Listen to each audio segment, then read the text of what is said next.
Bonjour à tous, bienvenue dans ce JT.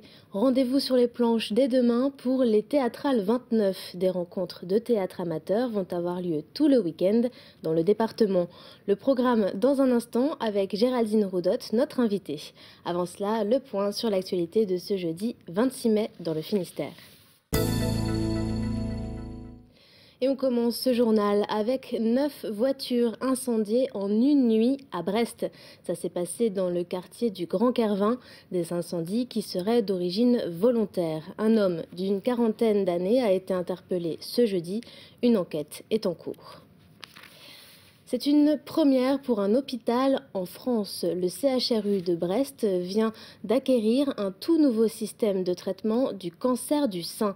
Ce système permet de réduire considérablement le temps de traitement par radiothérapie. Les explications du professeur Pradier, il s'exprime au micro de Mégane Chen.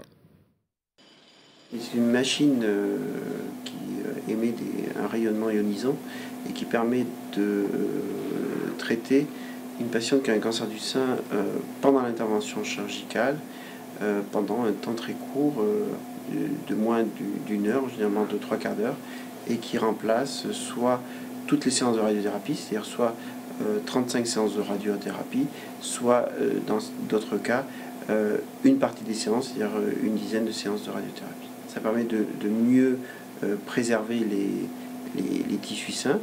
Et l'autre avantage qui est majeur, ça évite aux patients un traitement long après qui dure sinon jusqu'à 2 à 3 mois, et on peut le raccourcir dans certains cas à un jour, puisque pour certaines patientes il n'y aura que ce traitement et on pourra sursoir à la radiothérapie donc avec les 35 séances, soit diminuer le nombre de séances, de passer de 35 à 25.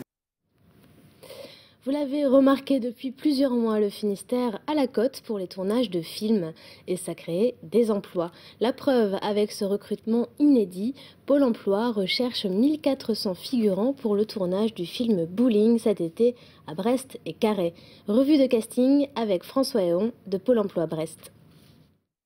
Nous avons besoin d'une part de figurants pour jouer dans les scènes avec beaucoup de monde, par exemple des manifestations. Nous avons aussi besoin de personnes qui sont des semi-professionnels ou des professionnels, des acteurs, pour jouer sur des rôles particuliers. Donc une personne qui soit un jeune homme à cheveux longs. Nous avons aussi besoin d'une jeune femme portant des piercings. Et enfin d'une personne qui soit une jeune femme ou une femme très forte pour jouer au bowling. Donc il y aurait plusieurs jours de tournage sur Brest, Paris et Carhaix. Les figurants seront rémunérés sur des tarifs habituels, entre 70 et 90 € par jour. Et donc les gens peuvent se présenter, retirer une fiche de candidature et postuler ainsi directement. Autre actualité à Carhaix cet été, c'est le passage du Tour de France. Le 6 juillet, tous les regards seront tournés vers la capitale du Poher. Une dizaine de commerçants profitent de l'événement pour relooker leurs vitrines. Le peintre Teddy Botrel a sorti ses pinceaux pour apporter un peu d'humour sur les devantures. Frédéric Lorenzon a rencontré l'artiste. Voilà, c'est parfait. Moi je trouve qu'il est plein de couleurs, il est vivant, c'est une belle réussite. C'est une belle réussite et merci Teddy. Depuis quelques jours, Teddy Botrel apporte sa touche d'humour aux vitrines carhésiennes et ça plaît. Bah oui, on voit bien que c'est un cycliste qui aime le bar puisqu'il a des bières sur son plateau. Mais il y a une bouteille de coca quand même. Voilà. Il n'y a pas que ça. Pour ce Tour de France 2011, Teddy affiche déjà plus de 60 vitrines au compteur un peu partout en France. À chaque fois, il s'adapte à l'image du client. J'essaye de jamais me répéter. Du moins, j'essaye. Si toutefois j'ai dans la même rue 2 bars, je vais vraiment faire attention à ne pas me copier, quoi. Depuis 9 ans, l'artiste rennais promène ses pinceaux sur les vitrines des commerces situés sur le parcours du Tour de France. Une vie de nomade qui nourrit son imagination.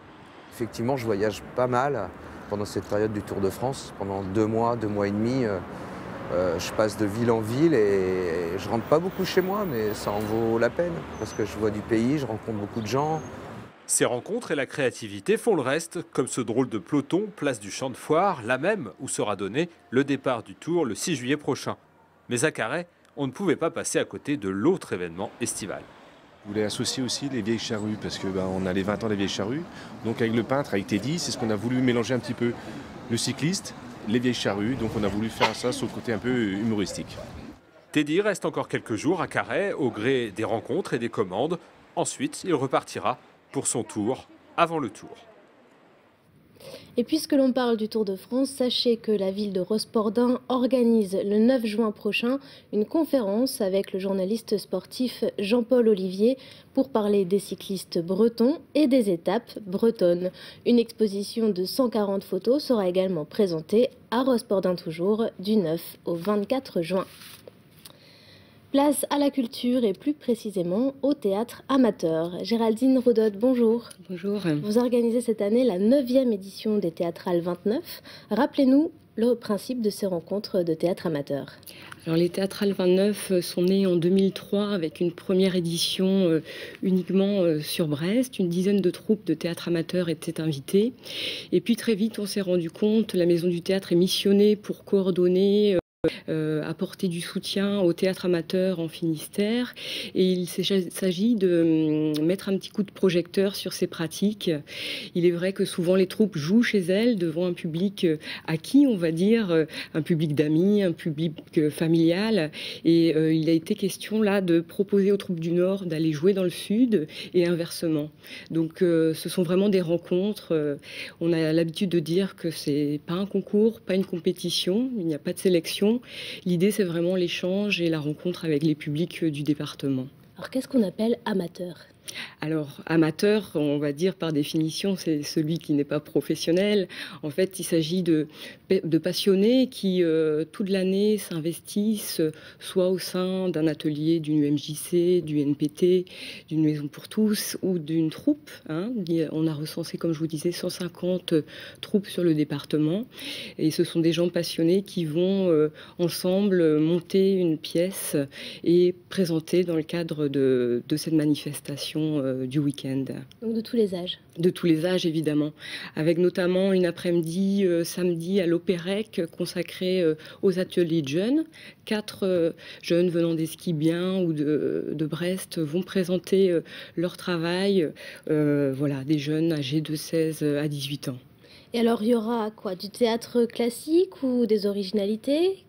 Qu'est-ce qu'on va pouvoir y voir ? Alors, il faut savoir que sur ce temps du week-end, ce sont 51 spectacles qui sont présentés dans 16 communes. Et donc, on y trouve évidemment beaucoup de choses très révélatrices de la diversité et de la richesse du théâtre amateur. On y trouve bien sûr des textes plus classiques tels Molière, Shakespeare, mais aussi des textes contemporains, des textes écrits par la troupe elle-même, soit de façon collective ou à l'initiative de l'un des membres.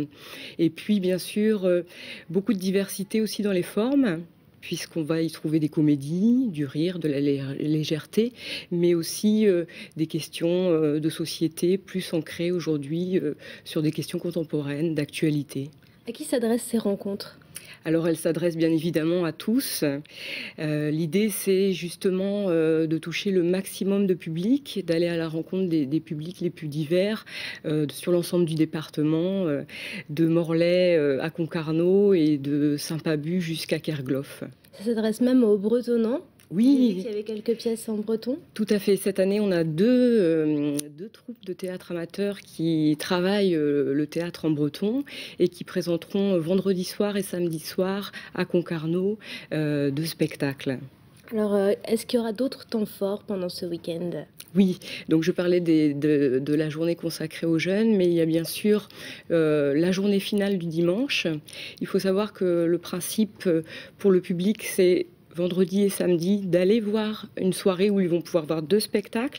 Et le dimanche, on se retrouve là sur un temps fort où on propose à partir de 14h 4 spectacles.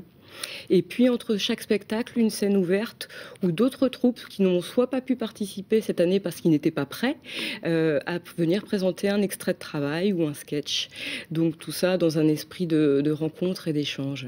Et alors ces soirées sont payantes ? Oui, alors ça coûte 6 € pour venir voir une soirée avec 2 spectacles. Et puis c'est gratuit pour les moins de 12 ans, avec également un tarif réduit à 3 € pour les étudiants et demandeurs d'emploi. Merci beaucoup Géraldine Roudot d'être venue nous parler des Théâtrales 29, donc qui ont lieu les 27, 28 et 29 mai. Merci à tous d'avoir suivi cette édition. Je vous donne rendez-vous demain pour un nouveau JT. Au revoir.